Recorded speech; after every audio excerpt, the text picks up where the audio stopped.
E você quer que todo mundo goste de você? Se Jesus, que era perfeito, metade gostava, metade não gostava? Se João Batista, que era profeta, e a Bíblia diz que nascido de mulher não tem ninguém maior do que ele, cortaram a cabeça dele, porque ele não concordou com o pecado dos outros? Aí você acha que se a gente se tornar um cristão verdadeiro e receber um propósito na nossa vida, vai ser agora só uma maravilha? Não, vai ter momentos bons. Deus vai te dar vitórias, claro. Deus vai fazer você viver coisas extraordinárias. Mas também vai ter momentos de perseguição. Você está preparado para isso? Vai ter momentos que não vão acreditar em você. Você está preparado para isso ou só quer a bênção? Vai ter momentos que vão duvidar de você. Você está preparado para isso ou só quer que acreditem? O ser humano, ele costuma ser instável. Por exemplo, emocionalmente tem dia que a gente está bem, tem dia que a gente está terrivelmente mal. Às vezes o nosso humor está agradável e às vezes nós somos o mais desagradável dos seres humanos, mesmo conhecendo a Deus. Nossa vida financeira também costuma ter altos e baixos, sim ou não? Às vezes está bem, às vezes está mal, às vezes parece que está tudo dando certo, do nada veio uma má notícia. Casamento é estável? É estável? Não. Tem fases do casamento. Parece que a estabilidade não é algo que é palpável para o ser humano. Então, eu tenho 20 anos de casado com Janine, temos 4 filhos. A gente teve fases terríveis, em que a gente esperou o pior. Mas Deus, pela sua graça e misericórdia, nos restaurou. E hoje a gente vive uma fase maravilhosa, porque nós sobrevivemos à fase ruim. Ou seja, emocionalmente a gente fica instável, financeiramente a gente fica instável, matrimonialmente existe instabilidade, sentimentalmente, tem vezes que você gosta de alguém, tem vezes que passa um tempo que você não gosta mais daquela pessoa. O ser humano, ele costuma variar de acordo com o tempo. Vou repetir. Me parece que a estabilidade não é algo palpável para o ser humano, não é algo que ele consegue tocar, é algo meio distante para o ser humano. A gente vive de altos e baixos, de idas e vindas, como a onda do mar que vai e vem. E é muito difícil a gente também estabilizar os nossos desejos.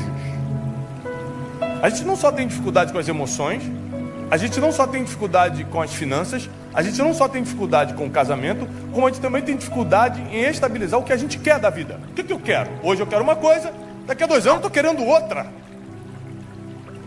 Tem gente que lutou muito, porque achou que o sonho da vida dela era comprar o carro. Deu entrada, passou no CPF do cunhado, aprovou 80 prestações. Quando pegou o carro, o vazio continuou, ele descobriu que não era o carro. Por quê? Porque nossos desejos também são instáveis. A gente quer uma coisa um dia, outro dia a gente quer outra. E por causa disso, o ser humano comete muitos erros durante a vida.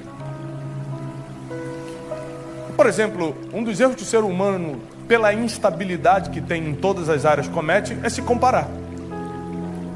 Porque você pega você numa fase ruim, compara pelo Instagram aquele que está numa fase boa e fala: Deus não está comigo. Ou eu vou ter que mudar de emprego e vender o que ele está vendendo, porque parece que ele está ganhando muito mais dinheiro que eu. Você olha a foto de um casal no Instagram e fala: meu Deus, porque só meu casamento está ruim. Não, o casamento de todo mundo tem fase, é que aquela fase está boa. E você tem que suportar a sua fase. A comparação, ela é um mal que surge pela instabilidade que temos em várias áreas da vida. Mas existe um mal ainda pior do que a comparação, que é você se preocupar a ponto de parar por causa do que os outros pensam de você. Isso é fruto de instabilidade. Ou seja, Deus me confia um chamado, Deus me confia um ministério, Deus me confia um talento, Deus me confia um dom. Mas se você acha que eu não prego bem e a sua opinião chega até mim, isso me afeta tanto que eu paro. O mesmo que me dá um aplauso aqui, um tapinha nas costas e fala, muito bom hoje, me anima. Se eu me animo com aplauso, eu também desanimo com a crítica. Na verdade, nós deveríamos lutar por uma estabilidade em uma coisa, pelo menos. Isso a gente não poderia negociar. O nosso chamado, o nosso propósito. É normal para o ser humano, eu não posso pregar para você que Deus vai trazer estabilidade financeira. Não posso, eu não sei seu futuro. Deus vai trazer estabilidade emocional. Eu não posso pregar isso porque eu não sei se você vai perdoar quem tem que perdoar, se você vai lidar com as suas próprias emoções. Não dá para saber. Agora tem uma coisa que eu posso pregar hoje. Você precisa estabilizar o teu propósito. Aquilo pelo qual você nasceu. Porque a partir do momento que eu descubro, aceito e vivo por aquilo que eu nasci, o que você acha de mim, o que aquele falou, o que aquele pensa, aquele ali tenta competir, aquele que tenta atacar, o que tenta puxar para trás, já não me para. Porque apesar das minhas emoções, apesar dos meus sentimentos, apesar dos falatórios, o meu propósito é maior do que qualquer ataque. E nós vamos aprender isso com o mestre dos mestres. João capítulo 7, a partir do versículo 1, diz assim. Deixa a sua Bíblia aberta porque nós vamos ler bastante. Passadas estas coisas, Jesus andava pela Galileia, porque não desejava percorrer a Judeia, visto que os judeus procuravam matá-lo. Então Jesus estava na Galileia, no norte de Israel, e não queria descer para a Judeia, onde estava Jerusalém, porque os judeus queriam matá-lo. Jesus era bom ou era mau? Ih, Jesus, meu Deus, perdoa a tua igreja, Senhor. Perdoa a igreja. Jesus era bom ou era mau? Bom! Em todo o tempo. Mas tinha gente querendo matá-lo. Porque por melhor que você seja, tem gente que não vai gostar de você. Porque por melhor que você seja, tem gente que acha que sabe mais do que você, que faria melhor do que você, e que se incomoda com o que você está fazendo e prefere que você morra.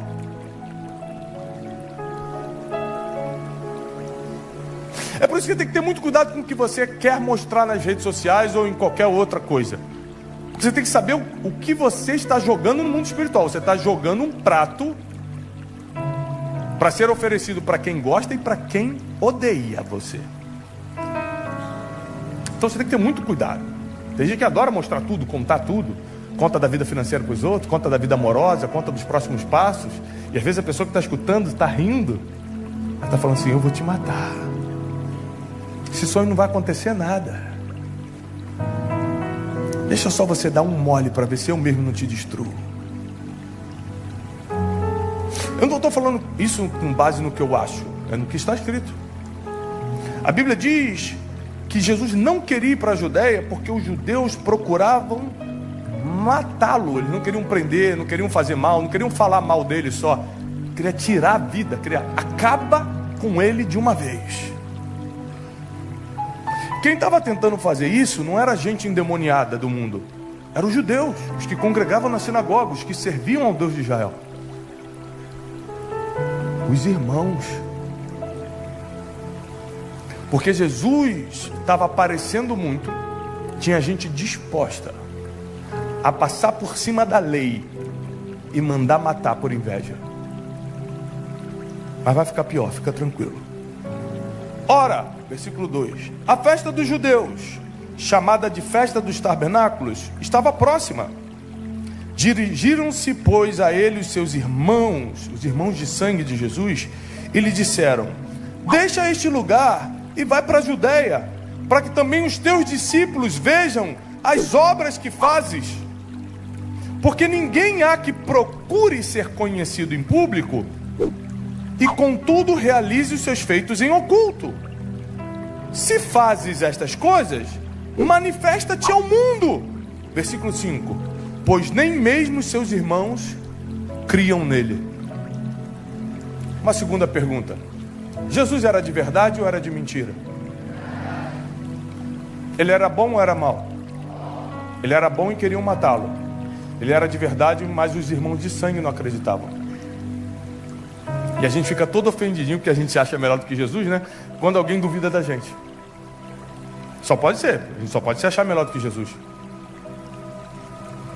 Porque tem gente que entra em depressão, perde noite de sono, porque alguém parou de gostar de você. Como se isso não fosse absolutamente normal para quem já está vivendo o seu propósito.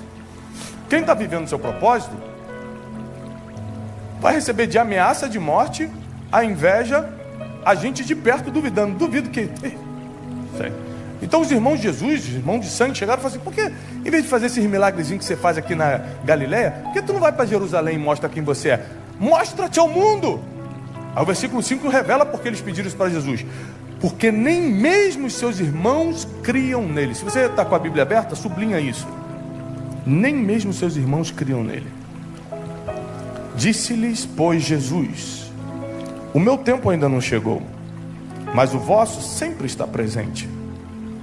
Não pode o mundo odiar-vos, mas a mim me odeia. Ele vai falar por que o mundo odeia ele. Talvez você nunca tenha parado para pensar nisso. Sabe por que o mundo me odeia? Porque eu dou testemunho a seu respeito de que as suas obras são más. O testemunho de Jesus ia de contra o que o mundo fazia. Então o que ele pregava e como ele vivia afrontava a forma que as pessoas queriam viver. Então a pessoa fala: quer saber, eu não vou casar não, vou só juntar, porque eu amo, vou juntar. A forma como Jesus vivia fazia essa pessoa que queria juntar se sentir mal, e ela começava a odiar Jesus. Eu vou fazer um aborto, eu sou dona do meu corpo, eu vou tirar essa vida que está em mim. Mas o modelo, a forma que Jesus vivia, o que ele pregava, fazia essa pessoa ficar com ódio disso. Por quê? A pessoa queria fazer a vontade dela, que era contra a vontade de Deus, e a forma de Jesus de fazer confrontava muito o que o mundo queria. Então o mundo começou a odiar Jesus. Não porque ele era mau, mas porque ele pregava uma verdade que ia de contra o que as pessoas queriam. Uma vez um amigo meu falou que queria se separar. Eu estou decidido. Por que não? Porque ela é isso, porque ela é aquilo, não sei o quê. E eu fiz uma pergunta para ele. Então, diante do Espírito Santo, crente, diante do Espírito Santo, não tem ninguém na tua cabeça. Você não vai desmanchar esse casamento e vai partir para a fornicação, para a prostituição. Aí ele começou a ficar assim. Eu falei: me diz agora, diante do Espírito Santo. Aí ele: então, na verdade, o problema não é a tua esposa, é você que quer uma liberação para seguir os teus próprios desejos. Por isso que as pessoas odeiam Jesus, porque elas querem fazer do jeito delas. Você pega todos os movimentos, principalmente de algumas minorias, que querem atacar o cristianismo, eles odeiam Jesus porque Jesus fala: você pode querer viver do jeito que você quiser, mas eu vou ser diferente. Eu não vou concordar e eu vou continuar pregando o que eu prego. Está aqui, quer me crucificar? Crucifica. Mas a verdade, essa aqui está pregada. É essa. Então o mundo odeia Jesus. E ele estava explicando isso para os irmãos dele, que não acreditavam nele. Ou seja, Jesus continuava investindo mesmo em quem não queria ouvi-lo. Não acredito no que você está falando, mas vou continuar ensinando, porque eu nasci para ensinar. Enquanto tiver ouvido por aí, eu vou ter boca para falar. Vou repetir esse versículo 7. Não pode o mundo odiar-vos, mas a mim me odeia, porque eu dou testemunho a seu respeito de que as suas obras são más. Ou seja, eu denuncio que as suas obras não são boas. O meu estilo de viver denuncia tudo isso, por isso que o mundo me odeia. Subi vós outros à festa, eu por enquanto não subo, porque o meu tempo ainda não está cumprido. Disse-lhe Jesus estas coisas e continuou na Galileia. Verso 10. Mas depois que seus irmãos subiram para a festa, então subiu ele também, não publicamente, mas em oculto. Ora, os judeus o procuravam na festa e perguntavam: onde estará ele? E havia grande murmuração a seu respeito entre as multidões. Olha, agora vai vir a opinião das multidões, tá? A gente já viu o que os judeus queriam fazer com ele, matá-lo. A gente já viu o que os irmãos achavam dele, mentira. E agora o que as multidões? Jesus lotava lugares para falar. O que as multidões achavam dele? Uns diziam: ele é bom, e outros diziam: não, ele está enganando o povo. Ou seja, de todos os lados tinha aspecto negativo contra Jesus. Jesus era perfeito ou imperfeito? Jesus tinha algum pecado? Ainda assim tinha gente que está falando assim: ele está enganando o povo. Isso que ele está falando não é bem assim não. Por um lado, uns odiavam a ponto de querer matá-lo. Afinal de contas, o estilo de vida que ele levava denunciava o desejo descontrolado de alguns, o estilo de vida sórdido de outros. Sua própria família não estava acreditando nele e falando: vai lá, faz algum milagre em Jerusalém para ver se acreditam em você. E por fim, as multidões, alguns acreditavam: não, ele é bom, e outros diziam: não, ele engana o povo. Versículo 13: entretanto, ninguém falava dele abertamente por medo dos judeus. Vamos encerrar no verso 14. Corria já em meio à festa, e Jesus subiu ao templo e ensinava. Essa é a palavra de hoje. Um querendo matar, os de perto duvidando, a multidão dizendo que ele era enganador. Sabe o que ele fez? Subiu no templo e continuou fazendo o que ele fazia desde 12 anos. Eu vou ensinar, eu nasci para isso. O que você acha de mim não vai mudar quem eu sou. O seu ódio contra o que eu prego não vai mudar a minha agenda. O que você quer ou deixa de querer não vai me tirar do lugar, da geografia que eu tenho que estar hoje. Sabe onde é que eu tenho que estar hoje? No templo, pregando o que eu sempre preguei.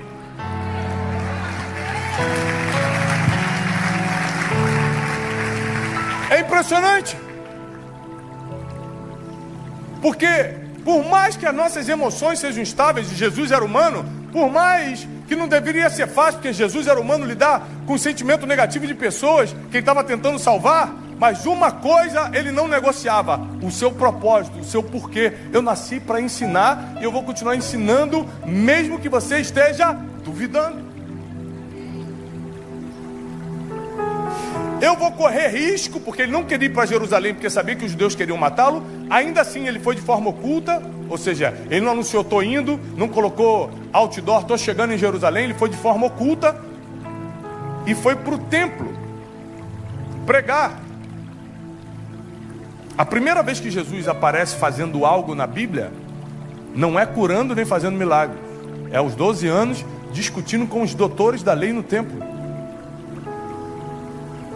Então, o grande chamado de Jesus era ensinar. Para quem não sabe, 30% do ministério de Jesus foi milagres, 70% do ministério de Jesus foi ensino. A gente tem mais ensino de Jesus do que milagres de Jesus.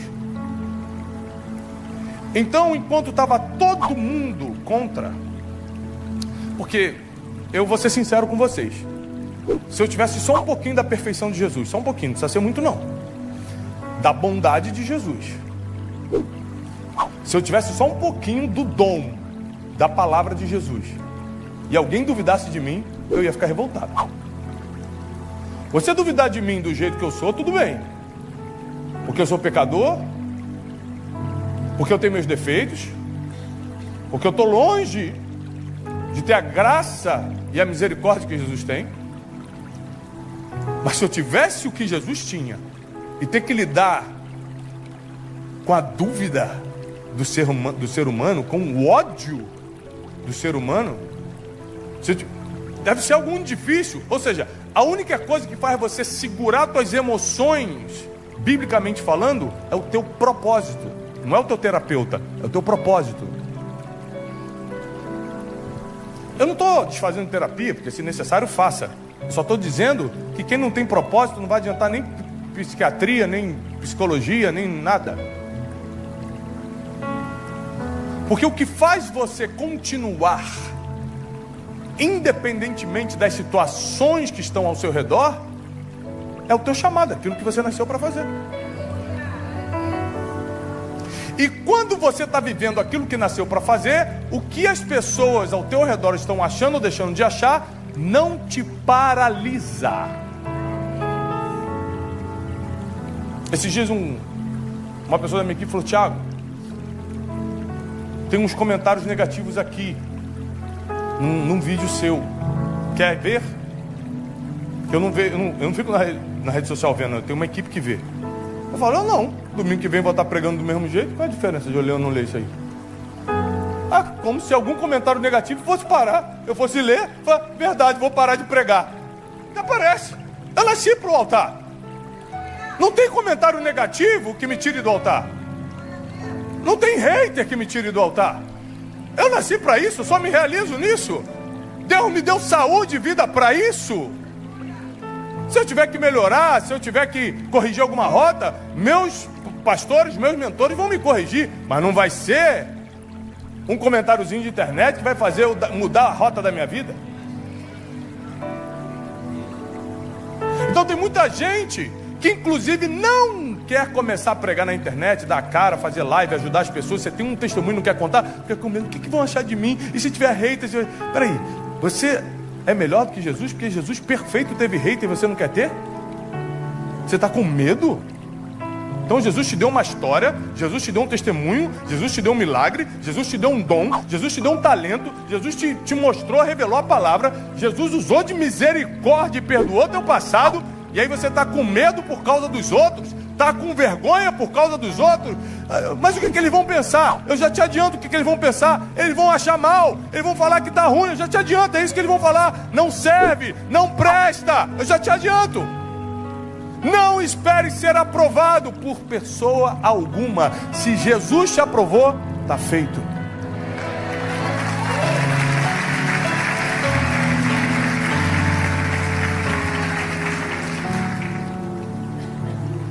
Uma vez eu estava numa entrevista e quando eu terminei, uma personalidade chegou para mim e falou assim: eu acho a tua teologia muito fraca. Eu falei: obrigado. Ele falou: não, tu não entendeu, eu estou dizendo que é fraco. Obrigado. Porque na cabeça dele, eu vou me desesperar e parar porque ele acha que a minha teologia é fraca. Se quando eu tranco no meu quarto, Deus fala, continua pregando, como é que eu vou me importar com um ser humano que eu nem conheço que diz que é fraco?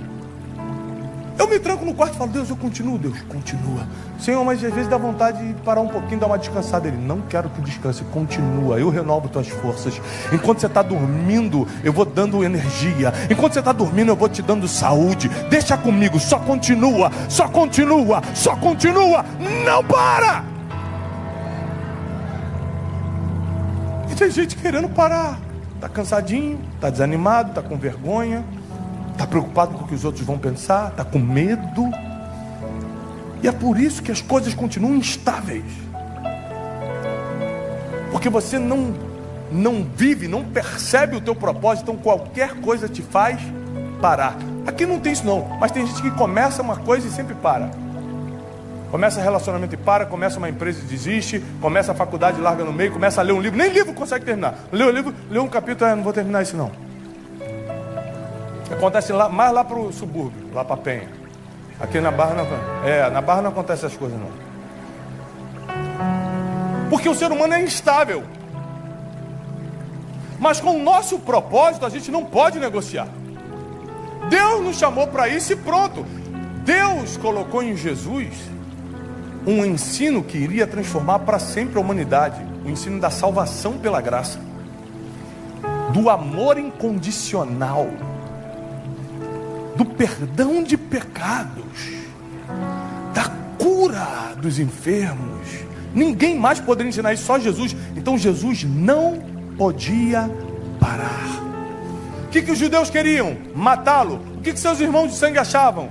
Que ele era de mentira. Não acreditavam nele. O que a multidão pensava dele? Uns acreditavam, outros diziam ele quer enganar o povo. E o que Jesus fazia? Continuava pregando.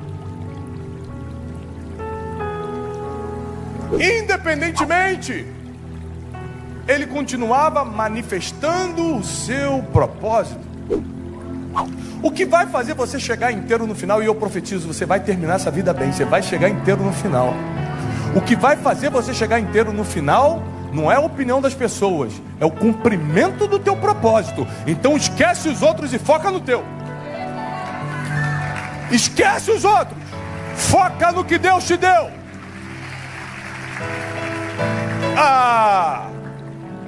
Eu já teria parado há muito tempo se eu fosse escutar os outros. Aliás, eu não teria nem começado. Eu lembro do primeiro livro que eu fui lançar, e eu mostrei para uma pessoa ainda quando estava em formato de apostila, uma pessoa que eu considerava muito. Essa pessoa pegou assim a apostila, deu uma folhada assim, falou assim: você está quebrado, como é que você vai lançar um livro? E jogou a apostila. Eu recolhi as lágrimas do meu coração com aquela atitude, peguei a apostila e falei: tá bom. Você acha que eu me tranquei no meu quarto e entrei em depressão? Eu fui para a gráfica e mandei imprimir o livro. Hoje eu tenho mais de 2 milhões de livros físicos vendidos no Brasil e sou publicado em 17 países. Ela que se vire agora com os resultados, porque eu consegui o que Deus mandou eu fazer. A pessoa que não gostou, que pena. A pessoa que achou que não ia dar certo, não tem nada a ver com isso. Eu vou seguir o que Deus mandou eu fazer, não o que a pessoa quer ou acha. A não ser que isso venha de uma autoridade espiritual, venha do meu pai, venha de um meu pastor. Fala: Tiago, cuidado, é outra coisa. A gente está falando de repreensão e não de crítica. Repreensão vem de cima, crítica vem de baixo. É assim que você mede. Eu não teria nem começado se eu fosse escutar as pessoas. Eu não teria continuado se eu fosse ouvir as primeiras críticas. Ou seja, Deus me trouxe até aqui hoje para dizer o seguinte: meu filho, minha filha, eu te confiei algo, só você pode fazer, independentemente do que fale ao teu redor. Continua, porque quem te deu fui eu. Faz até o final, porque quem te entregou fui eu. Assim diz o Senhor. Ou seja, eu imagino que Jesus, a Bíblia deixa claro, era 100% homem, 100% Deus. Então, como homem, não deve ter sido fácil emocionalmente saber que os judeus queriam matá-lo, porque a Bíblia diz que ele veio para os seus, ele veio para os judeus, mas os seus não o receberam. Ai, a Bíblia é linda, é perfeita. A Bíblia continua dizendo o seguinte: mas todos aqueles que o receberam, ele deu o poder de serem feitos filhos de Deus. Sabe o que Jesus está dizendo para o mundo? Quem não quer, tá bom, vai ter quem queira. Posso dar uma palavra sobre a tua vida? Quem não quer de você, tranquilo, vai ter quem queira.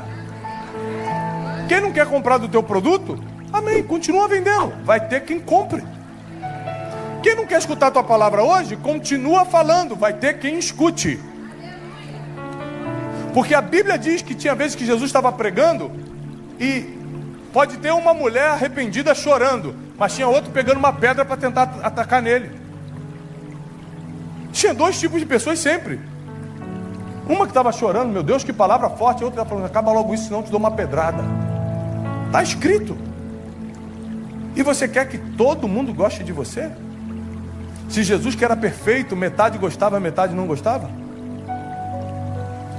Se João Batista, que era profeta, e a Bíblia diz que nascido de mulher não tem ninguém maior do que ele, cortaram a cabeça dele porque ele não concordou com o pecado dos outros? Aí você acha que se a gente se tornar um cristão verdadeiro e receber um propósito na nossa vida, vai ser agora só uma maravilha? Não, vai ter momentos bons. Deus vai te dar vitórias, claro. Deus vai fazer você viver coisas extraordinárias. Mas também vai ter momentos de perseguição. Você está preparado para isso? Vai ter momentos que não vão acreditar em você. Você está preparado para isso ou só quer a bênção? Vai ter momentos que vão duvidar de você. Você está preparado para isso ou só quer que acreditem? Porque percentualmente, biblicamente falando, é metade, metade. Metade acredita, metade não. Metade gosta, metade não gosta.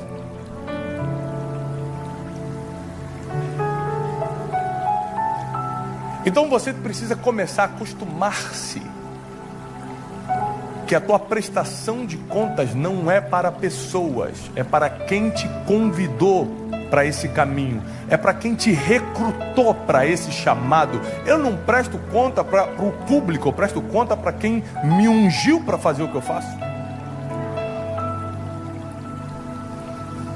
Para isso você tem que ter uma vida de oração, porque você tem que se trancar no quarto e falar: Deus, a minha vida te agrada?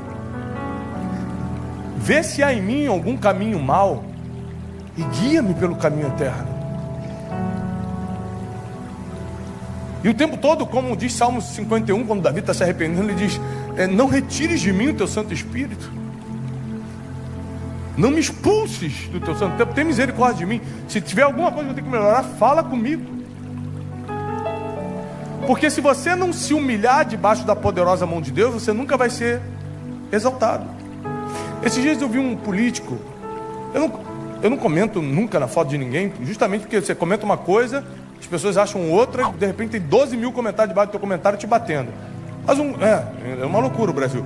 Mas um político postou lá uma foto dele, eu não sigo ele, apareceu para mim na lupa do Instagram, e ele botou: os humilhados serão exaltados. Ah, que vontade de comentar. Porque ele botou a referência bíblica, Mateus não sei o que, eu falei assim: não, isso não está na Bíblia. Desculpa, senhor, esse não é o versículo. O versículo que o senhor acabou de mencionar, inclusive dando a referência bíblica, diz que aquele que a si mesmo se humilhar será exaltado. Não é aquele que for humilhado. A gente acha que alguém humilhou a gente, agora Deus vai nos exaltar. Não é isso que está escrito, não. É aquele que se auto-humilhar. Em vez de eu me achar melhor do que você, em vez de eu achar que eu prego mais, em vez de achar que eu sou bom e você é ruim, que eu peco menos e você peca mais, em vez de fazer isso, eu me humilho, não só debaixo da poderosa mão de Deus, mas eu me acho melhor do que ninguém. E por causa desse coração, Deus começa a me levantar. É isso que a Bíblia está falando. É isso que a Bíblia está dizendo. Ou seja, a gente precisa pelo menos estudar a Bíblia. Graças a Deus, Belém é uma igreja de palavra. Nunca percam isso. A única coisa que limpa o ser humano é a palavra. A oração não limpa o ser humano, pode cair 3 vezes pelo poder de Deus, pode falar em língua 2 dias seguidos. A Bíblia diz que é só a palavra que limpa. Não parem de pregar a palavra. A palavra tem que ser pregada. Apesar dos dons terem que fluir, não parem de ler a palavra. Não parem de entender a palavra. O tempo todo, está na academia, bota podcast cristão que te ensina alguma coisa. Está indo para o trabalho, coloca pregação. Bota Café com Destino. Quem assiste Café com Destino? É uma boa dica para você. Ou seja, porque a Bíblia diz que a fé vem pelo e ouvir a palavra de Deus. A única forma de você ter mais fé é ouvindo a palavra de Deus. E ouvindo a palavra de Deus, você fortalece o teu propósito. E aí ninguém te confunde. Aí podem duvidar. Aí podem ter hater. Aí pode ter gente apontando o dedo. Pode vir quem for. Você vai estar sempre fazendo o que foi chamado para fazer. Nada te desanima, nada te tira do trilho, nada faz você parar. E quando você dobra o joelho diante de Deus, não é para pedir: Deus, manda o fulano parar, não. É para abençoar o fulano. Senhor, abençoa o fulano que está atacando. Porque a Bíblia diz: bendizei os que vos amaldiçoam, orai pelo que vos perseguem. A Bíblia é mais difícil do que você pensa. A Bíblia mexe com as tuas emoções e faz assim, ó. Pega teu ego e arranca assim, ó. Ah, você tá achando que é especial? Vou botar você para orar por quem você é atacado. Eu vou botar você de joelhos pedindo bênção para quem fala mal de você. É isso. Esse é o ensinamento de Jesus. É por isso que o mundo odeia Jesus. Porque Jesus vai sempre continuar falando a mesma coisa. Ele não muda. Ele é imutável. O que é errado continua sendo errado, e o que é certo vai ser certo, e a Bíblia não vai mudar de opinião. Por isso que o mundo tem dificuldade de lidar com Jesus.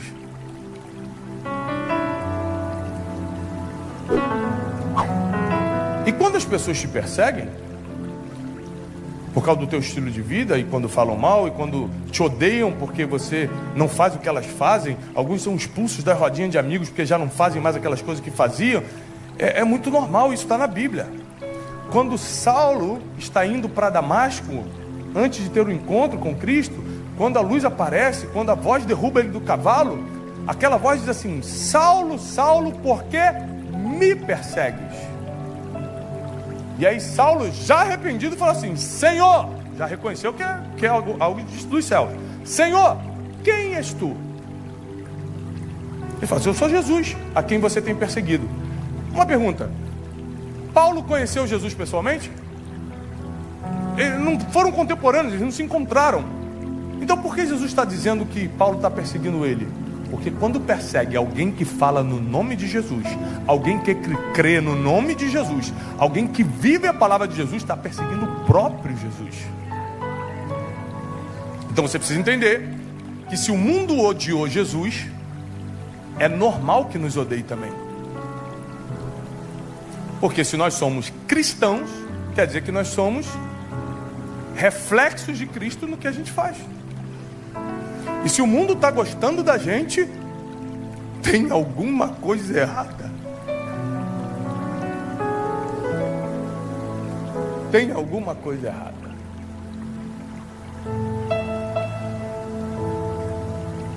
Porque quando Deus te confia um propósito, é sempre para transformar a vida das pessoas. E nem todos querem ser transformados. Nem todos querem abandonar a vida que levam. Nem todos querem deixar para trás o que já construíram e agora, a partir do zero, construir com Jesus.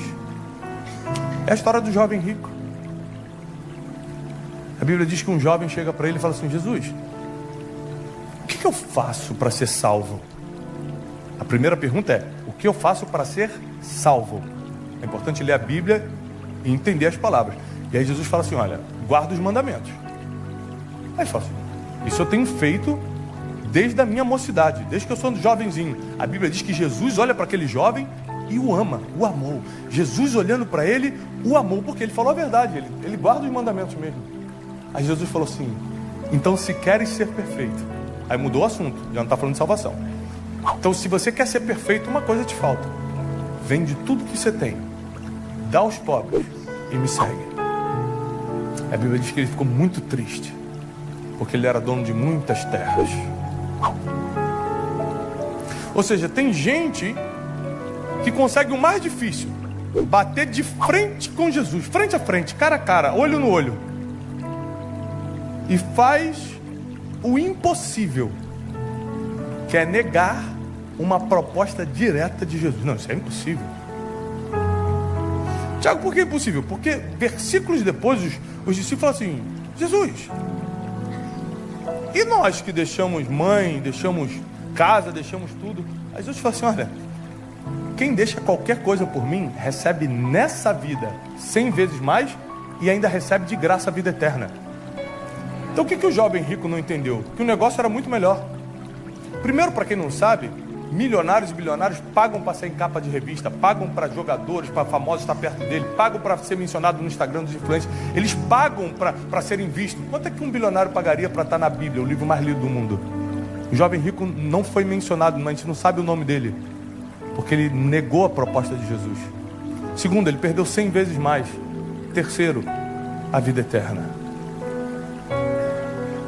Ou seja, quem não entende as palavras de Jesus, perde tudo. Por isso o convite dessa noite é: compreendendo a palavra de Jesus através da Bíblia, que é a forma mais segura que Deus fala. Deus pode falar de muitas formas, mas a forma mais segura é o que está escrito. Compreendendo essas escrituras, eu descubro o meu chamado, o meu propósito de vida, porque eu estou aqui. E ao descobrir esse propósito, eu estabilizo na minha vida aquilo que eu nasci para fazer e já não negocio mais. Então eu vivo dos meus empreendimentos, dos meus negócios. Então eu faço negócios, eu publico livros, eu dou cursos, mentorias de empresários, eu faço um monte de coisa. Portanto que não atrapalhe nem 1% o que Deus mandou eu fazer. Ou seja, Deus permite que eu trabalhe aqui, pode, eu te abençoo, segue tua vida. Só não para o que eu mandei. Então eu estou há 10 anos, sem falhar, toda semana pregando o Evangelho. Pastor Léo, quanto eu te pedi para vir aqui hoje? Qual o custo que eu te passei para vir aqui hoje? Não, nunca fiz, com ninguém. Em toda a minha vida. Porque eu não estou aqui porque alguém pagou para eu vir ou vai me dar alguma coisa. Eu estou aqui porque eu tenho um compromisso com quem me recrutou. E não foi o pastor Léo que me recrutou, foi o Nazareno. Eu estou aqui pagando meus votos a Deus, cumprindo o meu chamado.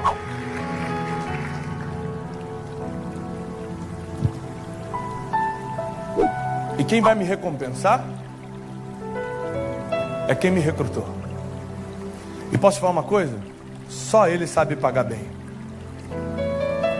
Ele pode dar saúde que médico nenhum dá. Ele pode dar paz que Rivotril nenhum dá. Ele pode te dar alegria que nenhuma bebida te dá. Ele pode trazer unidade que nenhuma terapia, união que nenhuma terapia traz. Ou seja, Deus sabe recompensar os seus servos. A pergunta é se você realmente o está servindo. A pergunta é se você se interessa pelas coisas dele, por isso você vem às vezes na igreja, ou se você está interessado em servi-lo, que são duas coisas completamente diferentes. Eu não tenho nada contra frequentador de igreja, não. Eu só acho que a recompensa está em servir a Deus e não frequentar o lugar onde ele aparece. Então correr atrás da verdadeira recompensa é descobrir qual é o meu chamado, qual é o meu propósito, para que eu sirvo. Para que eu sirvo?